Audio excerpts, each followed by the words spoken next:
중국 산동해양그룹은 지난 2022년 3월 문제의 구조물을 어업 이외의 활동이 금지된 서해 한중 잠정조치 수역안에 설치했습니다. 서해 양식장 개발에 나선다며 설치한 해당 구조물은 석유 시추 시설인 애틀란틱 암스테르담호를 개조한 겁니다. 국내 석유 시추 전문가들은 애틀란틱 암스테르담호는 약 수심 120m 이내 해상에서 고정형으로만 운영되는 시설이라고 SBS 기자에게 설명했습니다. 지난 2022년 SBS가 처음으로 중국이 서해의 석유 시추 시설로 추정되는 구조물을 세웠다는 보도를 했을 때부터 현재까지 같은 자리에 고정돼 있었을 가능성이 높은 걸로 보입니다. 중국 측은 구조물이 양식장 관리용이라고 주장합니다. 하지만 헬기 착륙장도 있고 최대 100명을 수용할 수 있는 가로 100m, 세로 80m 규모라 어업이 아닌 전략적 용도로 의심받고 있습니다. 고정형이라는 것은 특정 해상 영역을 일관되게 관리하는 것을 의미하고 영향력 행사가 강화되었다고 볼 수 있는 거죠. 중국은 고정형 구조물 주변에 감시탑처럼 생긴 반잠수형 구조물인 선란 1, 2호기도 띄워놓은 상태입니다. 중국은 이 역시 양식 시설이라고 주장하며 선란 1, 2호기가 있는 바다를 국가 심해양식 시범구로까지 지정했습니다. 이에 더해 중국 칭다오시는 올해 안에 선란과 유사한 반잠수형 구조물 10개를 추가로 설치할 계획이라고 현지 언론에 발표하기도 했습니다. 중국은 필리핀, 타이완 등과 영토 분쟁 중인 남중국해에서도 비슷한 행각을 벌여왔습니다.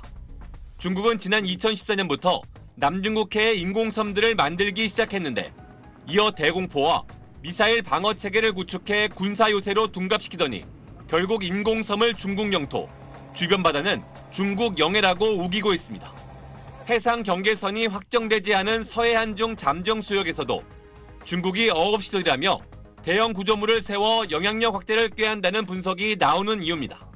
우리 정부는 지난 2022년부터 중국의 서해 잠정 수역 내에 시설물 설치 중단을 요구해왔습니다.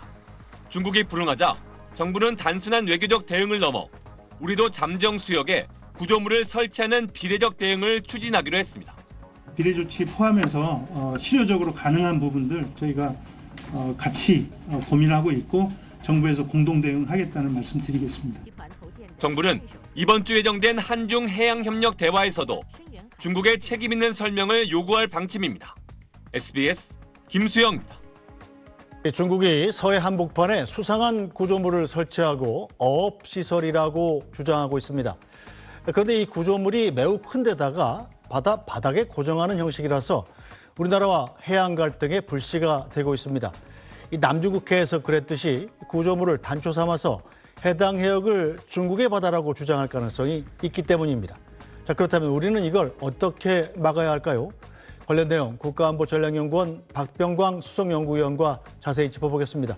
위원님 어서 오십시오. 예, 안녕하세요. 네, 중국이 지금 서해에 수상한 구조물 설치를 하나, 둘 벌써 이렇게 설치하지 않았습니까? 네. 늘리고 있는데 지금 위치가 한국 해역도 아니고 중국 해역도 아닌 곳이죠. 예, 그렇습니다. 지금 중국이 이제 구조물을 정확하게 3개를 설치한 네. 거고요. 구조물을 설치한 지역은 한국과 중국의 배타적 경제 수역이 중첩되는 이른바 잠정 조치 수역이라고 말씀드릴 수가 있습니다. 거기에 이제 중국 측이 어업 양식 시설이라고 주장하는 2개의 구조물과 그다음에 관리 시설이라고 하는 또 하나의 구조물 해서 이제 3개가 설치되어 있죠. 네, 이 지역에 결국 이제 잠정 조치 수역이긴 합니다만 중국 쪽에 가깝기는 합니다. 자, 그런데 이 철골 콘크리트로 만들어서 바닥에 고정을 했고요. 헬기 착륙 시설까지 갖췄다고 그래요? 네, 맞습니다. 이것은 사실 이제 여러 가지 잠재성을 내포하고 있는 것이라고 볼 수가 있는데요. 한국과 중국은 이 잠정조치 수역에서 2가지 사항에 대한 합의를 이룬 바가 있습니다. 그게 뭐냐면은 네. 첫째는 상호 간의 자유로운 어업 활동을 인정한다. 네. 그리고 항행의 자유를 인정한다는 2가지였습니다. 근데 중국이 이른바 선란이라고 하는 이 2개의 구조물을 양식 시설이라고 주장을 하고 있죠. 근데 그렇다면은 이제 그것의 사실 여부를 확인을 해봐야겠습니다만은 양식 시설이라고 하는 것과 별개로 최근에 세운 3번째 고정 설치물은 그거는 이제 관리 시설이라고 하면서 고정 시설물을 설치했는데 네. 그 용도 폐기된 그 해양시 추선을 갖다 박아놓은 것으로 알고 있거든요. 네. 그러면은 이것은 양측의 협의 사항에 위배되는 것이냐라는 심각한 논란을 제기할 수가 있어요. 그러니까 이게 그 부분이 하나가 이제 문제가 된다고 볼 수 있고, 또 하나는 그러한 것을 떠나서 한중 간에 서로 상호 신뢰와 상호 존중의 입장에 서서 본다면은 이러한 시설물을 설치할 때에는 한국 측에 사전 논의를 하거나 또는 통지를 하는 것이 마땅한데도 불구하고 이러한 조치 없이 일방적으로 행동을 했다라는 것이 양국 관계의 발전이나 또는 상호 신뢰 구축에 상당히 저해 요소가 된다라는 점을 지적할 필요가 있죠. 네, 자, 중국은 지난 2022년부터 서해 철골 콘크리트 구조물을 설치해왔던 걸로 드러났습니다. 이 사실은 SBS가 처음 보도했었는데요. 당시 리포트 영상 보시겠습니다. 지난달 14일 서해 한중 잠정조치 수역에서 발견된 중국 석유 시추 구조물에 대해 외교부가 지난 8일 주한 중국 대사관을 통해 입장을 전달한 것으로 확인됐습니다. 어느 나라 관할인지 경계선 획정이 안 된 수역인 만큼 최종 경계 합의를 방해하는 행위를 하지 않도록 한 유엔 해양법 협약 위반일 수 있다며 사실관계 확인을 요청한 겁니다. 주한 중국 대사관 측은 대사관 차원에서 파악한 게 없으며 구조물 설치 여부에 대해서도 확인된 바 없다고 답한 걸로 전해졌습니다. 중국 외교부도 SBS 질의에 원론적 입장만 내놨습니다. 我暂时还不掌握。我可以告诉你的是，中韩双方正在推进海域划界谈判。 네, 자, 중국이 저런 시설물을 설치하는 것 자체가 한중 간에 맺었던 협약 위반은 아닌가요? 그건 굉장히 중요한 질문입니다. 이것이 사실 한중 간의 합의사항 위반이 아니라고 할 것 같으면 우리의 이제 과도한 반응이 될 수도 있는 것인데 네. 그 부분에 대해서 저는 이렇게 생각을 합니다. 좀 전에 말씀드린 것처럼 한중 합의사항이라고 하는 것은 자유로운 어업 활동을 인정한다라는 것이거든요.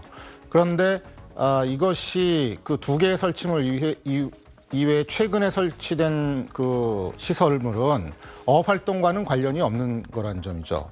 이게 이제 합의사항 위반의 여지가 있는 것이고, 또 하나는 한중 합의와는 별개로 유엔 해양 협약이라는 게 있습니다.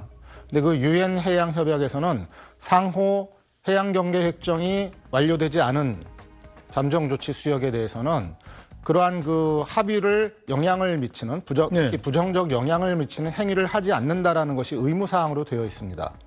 그런 점에서 봤을 때 우리나라에서 이렇게 논란을 빚고 한중 간에 이러한 이슈를 만드는 중국의 일방적인 조치는 사실은 현상 변경이고 유엔 해양 협약을 위반한 것이라고 볼 수 있는 점이 있죠. 네, 이 당시에 3년 전부터 우리 정부 사실관계를 추가로 파악하겠다고 얘기를 했었는데 그 뒤로 중국과의 협의나 이런 것들이 좀 있었습니까?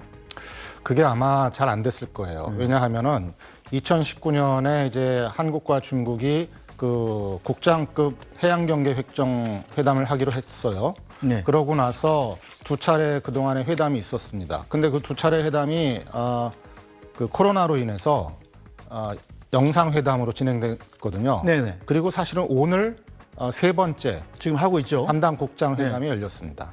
오늘 회담에서도 이 문제를 반드시 거론하겠죠.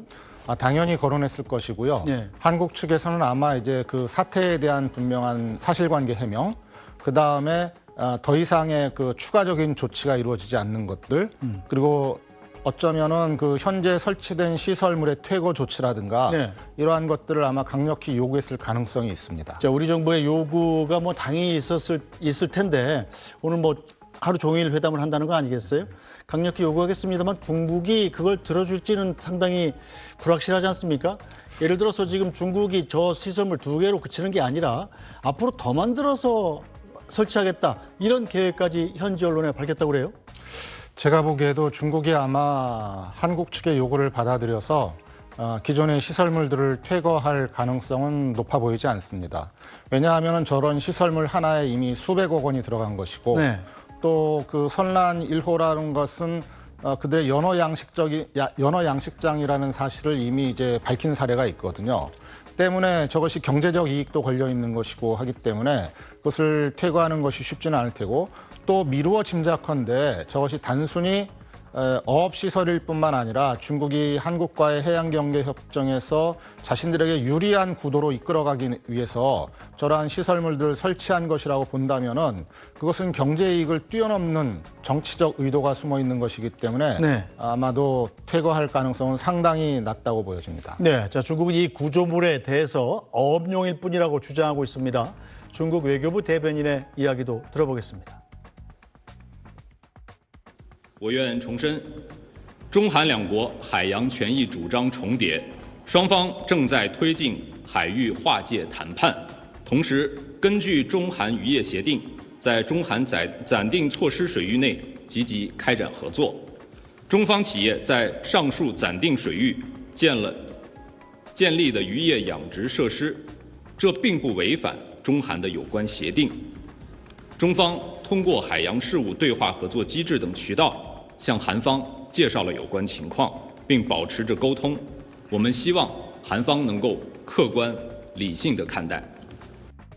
자, 중국 말대로 이게 이 한중 어업협정을 위반하지 않는 거라면 자, 떳떳하다면 우리 정부 관련 기관이 가서 조사를 한다고 했을 때 조사를 하게 해주면 되는 거 아니겠습니까? 그렇죠. 그런데 그걸 안 해주고 있는 거죠. 네네네. 그게 또 이제 문제가 되는 거죠. 사실은 저 선란 1호의 경우에는 네. 중국이 자신들의 그 연어 양식장이라는 사실을 공개적으로 밝혔고 또 보여주었어요. 네. 그래서 그것이 연어가 이제 양식되고 있는 모습도 밝혔고 그렇지만 이제 선란 2호는 아직 그러한 것을 공개적으로 밝힌 바가 없습니다. 그리고 또 최근에 설치된 것으로 알려진 그 시추선을 이용한 시설물 같은 경우는 네. 저것의 용도가 아직도 불투명합니다. 그러니까 선란 1호와 2호는 뭐 100% 믿어줘서 예. 어업 양식 시설이라고 믿는다 하더라도 네. 대규모 지금 세 번째로 설치된 구조물은 가로 길이가 약 100m 이르고 예. 그 안에 헬기장도 있고 또 100명 이상이 거주할 수 있거든요. 네. 그러한 거대 규모의 시설물을 설치했다라는 것은 그러면 그것은 양식 시설도 아니기 때문에 한중 합의를 위반한 것이 되는 것이고 또 그다음에 그러한 거대한 시설물 속에 만약에 네. 중국이 이 서해상에서의 우리의 군사적 활동을 탐지하기 위한 의도가 있다면은 거기에 뭐 이런 탐측 시설이라든가 비밀 관측 시설 같은 걸 함께 설치했을 가능성도 있고 네. 또 나아가서 본다면은 현재 한중 경계협정이 진행되고 있고 완전히 종료되지 않은 상황에서 저러한 일방적 현상 변경 조치를 취하는 것은 굉장히 바람직하지 않은 무리한 조치들이죠. 네, 자 그렇다면 중국이 서해에 수상한 구조물을 설치하고 우리 측 조사까지 막아선 데 대해서 정부의 입장은 무엇인지 들어보겠습니다. 그 해당 구조물은 그 해양수산부에서는 단순 해상 구조물로 지금 알고 있고요. 구체적인 재원은 아직까지 확인된 바가 없습니다. 충돌에 대한 부분을 염려하고 있기 때문에 외교 당국을 통해서 적절하게 저희가 좀 강하게 저희가 항의를 하고 있다는 말씀을 드립니다.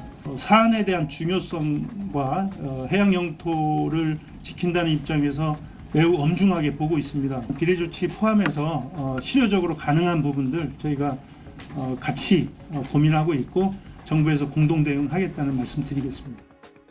네, 우리 정부가 강력히 항의한다고는 했습니다만 중국이 과연 우리 정부의 항의를 받고 멈출지는 상당히 좀 의심스러운데 자, 중국의 의도가 바로 이런 이상한 시설물들을 바다에다 심어놓고 그걸 통해서 여기가 우리 영해다 이렇게 주장하려는 것이다 이런 계획들이 다 보이기 때문에 그런 거 아닙니까?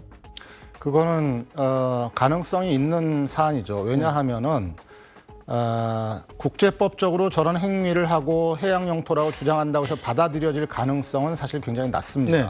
그럼에도 불구하고 중국으로서는 최대한 자신들의 해양력 강화라든가 해양 경계 확장이라는 의도를 가지고 저런 시설물을 설치한다고 볼 수 있는 우리로서는 합리적인 추론이 가능한 것이 왜냐하면은 남중국해에서 이미 저러한 행동을 한 사례가 있거든요. 네. 그리고 남중국해에서 그러한 행동으로 있어도 국제적 물의를 일으켰고 그래서 이제 필리핀의 제소로 국제사법재판소에 갔습니다마는 국제사법재판소에서는 그 남중국해에 설치한 인공 구조물을 영토 획정의 근거나 또는 해양 영토 그 주장의 근거로 볼 수 없다라는 네. 그러한 판결을 내린 바가 있습니다. 제가 베이징에서 특파원할 때 국제사법중재재판소가 이 필리핀의 손을 들어줬어요. 실제로 필리핀이 억울했던 건 뭐냐면 그 섬이 필리핀에 훨씬 가깝습니다. 거의 필리핀 해안에 있는데 그걸 중국이 와서 자기네 거라고 우기면서 이제 국제사법재판소까지 간 건데 그 국제사법재판소가 필리핀의 손을 들어줬는데도 불구하고 중국이 그 인공섬을 철거했다든가 하는 보도는 그 뒤로 보지 못했습니다. 그것도 굉장히 중요한 지적이신 게 한번 설치한 구조물을 중국이 철거하기는 아까 제가 어려울 것이라고 말씀드리지 네. 않았습니까? 그것처럼 이제 필리핀의 사례에서도 그런 것이고 또 이 남중국해에 설치된 중국의 인공구조물들은 군사적 목적이 분명한 것들이 많습니다. 예를 들어서 그쪽에 있는 그 산호초 섬을 이용해 가지고 공군 비행장을 건설한다든가 네. 그리고 거기에 이미 이제 여러 가지 군사 무기를 배치한 사례가 있거든요. 때문에 이러한 것을 놓고 보았을 때 서해상에서도 중국이 그러한 행동에 유사한 접근 방식을 취할 것이라는 우리로서는 이제 굉장히 우려스러운 합리적 추론이 가능한 것이죠. 남중국해의 이른바 해양 알박기 전략 같은 것들은 미국하고도 심각한 갈등을 일으켰었는데 자 언뜻 생각하기에 중국은 땅도 넓은데 왜 바다에까지 이렇게 욕심을 부리나 하는 점입니다. 이건 왜 이런다고 생각하십니까? 글쎄 뭐 그건 쉽게 말하면은 제 생각에는 가진 게 많은 놈이 더 욕심을 부리지 않나요? 그리고 뭐 좀 더 논리적으로 설명하자면은 2013년에 시진핑 주석이 등장하면서 네. 시진핑이 강조했던 것이 뭐냐면 이른바 해양 강국화라는 것이었습니다. 중국은 원래 그 대륙 국가이기 때문에 해양 세력과는 달리 그 해양에 대한 특별한 개념이나 뭐 이렇게 중시하는 게 비교적 상대적으로 약한 나라였습니다. 네. 근데 이제 시진핑이 2013년에 중국의 국가이익이 해양을 통해서 세계적으로 뻗쳐 있기 때문에 우리도 해양 강국화를 추구해야 된다라는 그러한 이제 주장을 한 이후부터 중국이 남중국해, 동중국해, 뭐 서해 등 가리지 않고 이러한 그 해양에서의 시파워, 그러니까 해양력을 확장하는 데 굉장히 매진하고 있는 것이죠. 자, 중국의 이런 행태에 대해서 미국의 한 연구소는 일명 회색지대 전술이란 지적을 했습니다. 국내 전문가들도 이 부분을 우려하고 있습니다. 회색지대 도발이라는 것은 도발인지 아닌지 확인이 어려운 것을 의미하거든요. 이번에 그 해상 고정물 뭐라고 할까? 이번에 중국의 해상 구조물 설치 역시 이것이 국제법적으로 불법적인 것인지 아닌 것인지 확인하기는 어렵지만 그럼에도 불구하고 중국의 영향력 확대를 위해 이용된다는 점에서 회색지대적인 성격을 가지고 있다고 봐요. 네, 자, 회색지대 전략 이게 뭡니까?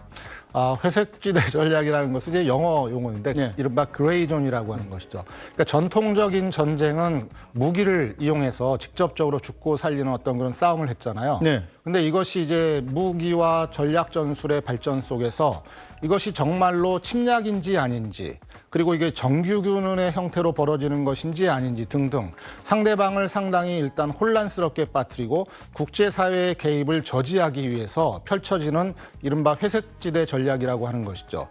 예를 들면은 이거 주체의 모호성 네. 그리고 방법의 불명확성 이러한 것들이 일반적으로 회색지대 전략의 특징인데 이 해양 분쟁 같은 경우에는 중국은 대표적으로 이제 해양 경찰이나 해군이 아닌 네. 이른바 해양 민병대라고 하는 것을 동원하는 회색지대 전략을 또 대표적으로 활용하고 있습니다. 자, 그렇다면 지금 당장 국제법상으로 문제를 제기할 수 있는 상황도 아니라면 자, 우리는 그럼 어떻게 대응을 해야 되나요? 그게 쉽지는 않지만은 대응 방법이 없는 건 아닙니다. 제가 생각할 때는 첫째는 이제 오늘 한중 그 국장급 회담이 열린 것처럼 네. 외교적인 통로와 대화를 통해서 협상을 통해서 해결을 시도하는 것이 가장 이제 합리적이겠죠. 강력하게 항의하고 또 기존의 설치물들을 이제 퇴거하거나 아니면은 이 잠정 조치 수역 바깥으로 이동하도록 네. 이러한 것을 요구하는 것이 필요하다고 보고요. 1차적으로 그것이 되지 않을 경우에는 우리도 이제 거기에 맞춰서 네. 비례적인 구조물 설치라든가 네. 이런 비례적인 대응을 고려할 필요가 있을 것 같습니다. 또 그것도 되지 않는다고 할 것 같으면은 중국은 사실 일방적인 현상 변경 조치들을 많이 해왔기 때문에 여러 곳에서 네. 국제사회와 연대해서 중국의 이러한 그 불법적 또는 그 비합리적 조치에 대해서 국제사회와 연대해서 비판하고 항의하는 그러한 그 조치들을 우리가 고려할 필요가 있지 않나 그런 생각을 해봅니다. 네, 실제로 우리가 잠정 조치 수역에 저렇게 비슷한 양식 시설이라고 이제 주장을 하면서 구조물을 우리가 설치한다면 중국은 어떻게 나올까요? 그것은 이제 중국도 곤혹스러울기는 마찬가지일 것입니다. 근데 다만 우리가 불리한 점이 하나 있어요. 네. 왜냐하면 중국은 사회주의 국가이기 때문에 공산당이 결정하면은 무조건적으로 저런 것을 이제 사회적 논의 없이 설치할 수가 있는 것이죠. 근데 우리는 자유민주주의 국가지 않습니까? 네. 저것을 설치할 때 드는 수많은 예산이라든가 또는 설치의 목적과 용도라든가 이런 여러 가지 경제적 이익이라든가를 종합적으로 고려해야 되기 때문에 중국과는 사실 처한 환경이 달라서 상대적인 약점이 작용할 수 있다는 게 좀 아쉬운 부분입니다. 알겠습니다. 자, 오늘 말씀은 여기까지 듣겠습니다. 박병광 국가안보전략연구원 수석연구원이었습니다. 말씀 잘 들었습니다. 네, 감사합니다.